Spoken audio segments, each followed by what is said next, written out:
नमस्कार दोस्तों, आप सभी लोगों का बहुत बहुत स्वागत है बीएच वाले द हिस्टोरिका के इस चैनल पे। मैं बसंत आप सभी लोगों का बहुत स्वागत करता हूं। आज के इस वीडियो में हम बात करेंगे कि आपको बीएचयू पीजी रजिस्ट्रेशन के लिए कौन कौन से डॉक्यूमेंट लगेंगे, उन्हें कैसे अपलोड करना है, इसके बारे में पूरी जानकारी आपको देंगे। अगर आपके पास 6 सेमेस्टर का या लास्ट ईयर का आपके पास जो मार्कशीट है वो नहीं है बैचलर्स का, तो आप क्या करेंगे। अगर आपके पास कास्ट सर्टिफिकेट नहीं है तो आप क्या करेंगे। इनकम सर्टिफिकेट नहीं है तो क्या करेंगे। इन सारी बातों पे हम एक एक करके बातचीत करने वाले हैं। तो चलिए आज की इस वीडियो को शुरू करते हैं। इससे पहले अगर आप हमारे चैनल पे नए हैं तो चैनल को सब्सक्राइब कर लीजिएगा और बेल आइकन क्लिक करके ऑल पे जरूर क्लिक कर लीजिएगा। अगर वीडियो अच्छी लगती है तो वीडियो को आप लाइक और शेयर भी कर सकते हैं। चलिए, तो सबसे पहले हम समझते हैं कि क्या क्या चीजें डॉक्यूमेंट्स जो है वो लगने वाली हैं। सबसे पहली चीज जो होती है वो बच्चों वाली जो चीज है वो ये है कि आपको 10th की मार्कशीट चाहिए। ठीक है, 10th की मार्कशीट आपके पास होनी ही होनी चाहिए। 10th की मार्कशीट आपको चाहिए, है ना। 10th की मार्कशीट, 10th की मार्कशीट। और एक चीज और होता है कि कई बोर्ड में क्या होता है कि सर्टिफिकेट भी दिया होता है, तो आप 10th 12th की जो मार्कशीट और सर्टिफिकेट ये दोनों चीजें अपने साथ रखेंगे।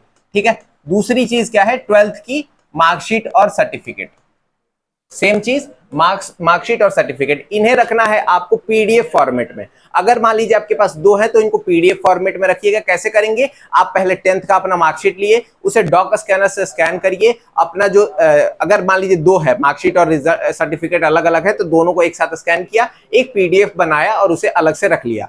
दूसरा हमने क्या किया, 12th की मार्कशीट और साथ में सर्टिफिकेट का एक अलग से बना लिया। अगर आपके पास केवल मार्कशीट है तो उसे पीडीएफ बना करके अलग से एक रख लीजिए। इसकी जो मैक्सिमम केबी होनी चाहिए वो होनी चाहिए आपकी 300 केबी।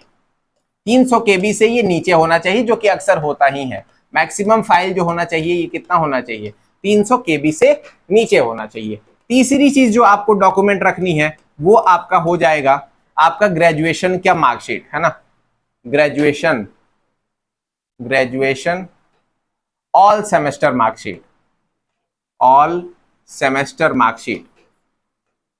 अब यहां पे क्वेश्चन क्या आता है बच्चों का कि सर हमारे अभी एग्जाम हुए हैं जस्ट, तो हम कैसे 6 सेमेस्टर का दे सकते हैं, हमारे पास रिजल्ट नहीं है। सारे कंडीशंस के बारे में हम इस वीडियो में समझ लेंगे। अगर आपके पास लास्ट ईयर का या फिर 5th और 6th सेमेस्टर का आपके पास रिजल्ट नहीं है तो आप क्या करेंगे, 1 से लेकर के 4th तक का, 4th सेम का आपको कम से कम यहां पे पीडीएफ देना ही जरूरी है। इसको आपको देना ही देना है। और उसके साथ साथ या फिर फर्स्ट और सेकेंड ईयर का 1 से 2 साल का आपको यहां पे देना है। ठीक है, ये बात आ गई समझ में कि आपको 4th सेमेस्टर तक का। अब एक क्वेश्चन और आ जाता है कि सर 4th सेमेस्टर से पहले वाला भी मेरा एक में मार्क्स नहीं आया है या फिर वो अपलोड नहीं हुआ है तो डिग्री मुझे मिल नहीं पाई है, तो भी आप क्या करेंगे, अपने पोर्टल से स्क्रीनशॉट लेकर के उसका पीडीएफ बना करके एक साथ 4 या 5 में वो पूरा जो है आप इस पोर्टल पे अपलोड करेंगे, वहां पे पीडीएफ के फॉर्मेट में। सेम वही रूल रहेगा, 300 केबी भी यहां भी चाहिए। नेक्स्ट चीज समझते हैं, 4th नंबर जो है वो caste certificate. Caste certificate, caste certificate, इसको समझिए थोड़ा सा ध्यान से। अगर आप ईडब्ल्यूएस हैं या ओबीसी एनसीएल हैं, ओबीसी एनसीएल हैं, तो आपका जो सर्टिफिकेट होना चाहिए वो आफ्टर 1 जुलाई, है ना। आपका 1 जुलाई 2022 इसके बाद का होना चाहिए। ठीक है, अगर आप ईडब्ल्यूएस हैं या ओबीसी एनसीएल है तो आपका जो सर्टिफिकेट होना चाहिए वो आफ्टर 1 जुलाई का होना चाहिए। अगर आप एससी एसटी हैं तो आपका जो सर्टिफिकेट होना चाहिए वो कभी का हो सकता है। कास्ट सर्टिफिकेट आप कभी का भी दे सकते हैं, कोई दिक्कत नहीं है। ठीक है, इसके साथ और एक चीज है कि इसमें आपको अगर एससी एसटी है तो वहां पे आपको इनकम सर्टिफिकेट भी जनरेट करना होगा। इनकम सर्टिफिकेट भी आपको जनरेट करना होगा।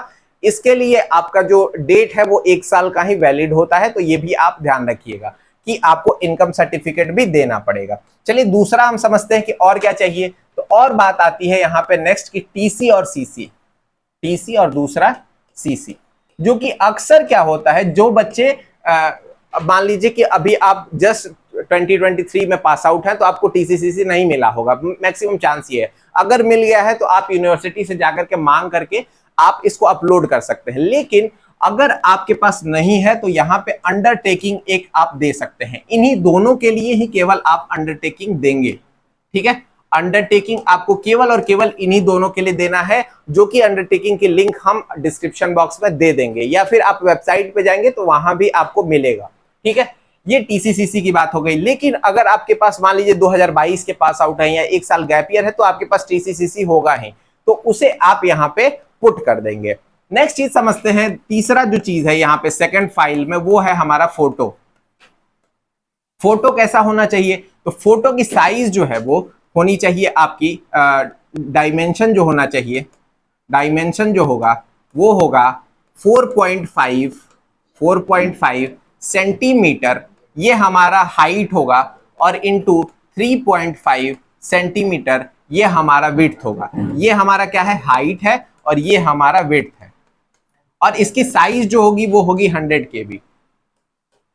100 KB। इसको जो अपलोड करना है वो आपका जेपीजी या जेपीईजी में होना चाहिए, जेपीजी या जेपीईजी में होना चाहिए। ठीक है, उसके साथ साथ पीएनजी में भी आप अपलोड कर सकते हैं। बात समझ में आ गई होगी आपको। इसके लिए एक वेबसाइट है, अगर आपके पास दिक्कत हो रही है तो IM Resizer, ये एक अच्छा सा वेबसाइट है, इसको मैं लिख देता हूं। इस वेबसाइट के थ्रू imresizer.com होगा, आप इसको चेक कर सकते हैं। यहाँ पे जाकर के आप किसी भी फोटो को डालेंगे, उसका साइज आप सेंटीमीटर में सेट कर लीजिएगा, हाइट और विड्थ, और आप साइज भी यानी केबी भी आप वहां सेट कर सकते हैं। आप वहां से डाउनलोड करके अपलोड कर दीजिएगा।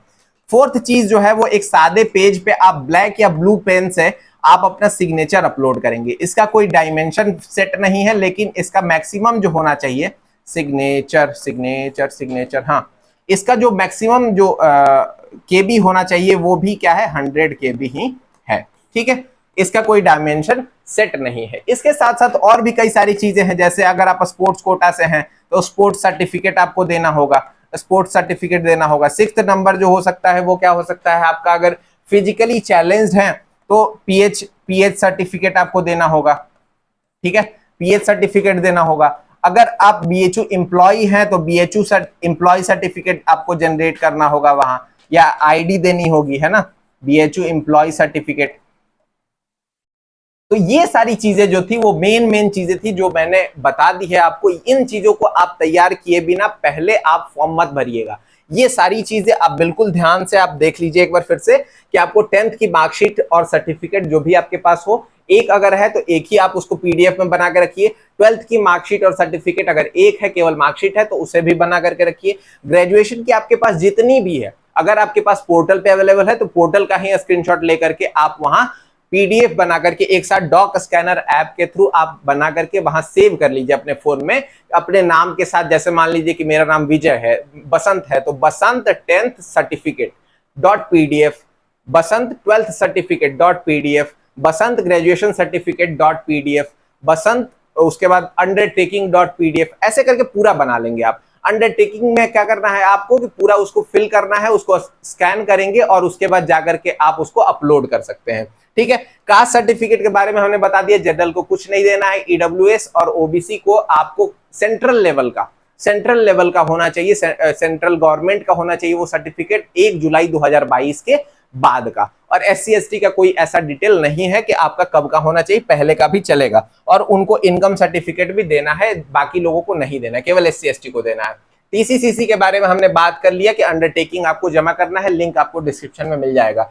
फोटो आप तैयार कर लीजिएगा IM Resizer से, अपने एक प्यारी सी फोटो जो आपने CUET में दी होगी उसी को इस साइज पे 100 KB में आप सेट कर लीजिएगा। उसी तरह से एक सिग्नेचर सादे पेज पे आप साइन करके रख लेंगे। और उसके साथ साथ ये बाकी जो चीजें थी ये एक्सेप्शनल चीजें हैं जो बहुत कम लोगों को जरूरत पड़ेगी। स्पोर्ट्स कोटा और साथ में आपको क्या कहते हैं पीएच सर्टिफिकेट और बीएचयू एम्प्लॉय वगैरह की सर्टिफिकेट जो है वो जरूरत पड़ेगी। इसी के साथ आज के इस वीडियो में इतना ही। आशा करता हूं कि आपको सारी चीजें समझ में आ गई होंगी। आप इन चीजों को अप्लाई करके आप अच्छे से बीएचयू के फॉर्म को भर सकते हैं। अगर आपको कहीं भी डाउट आता है तो आप हमारे जो व्हाट्सएप ग्रुप है जो कि लिंक डिस्क्रिप्शन में है, आप वहां से जाकर के जुड़ सकते हैं।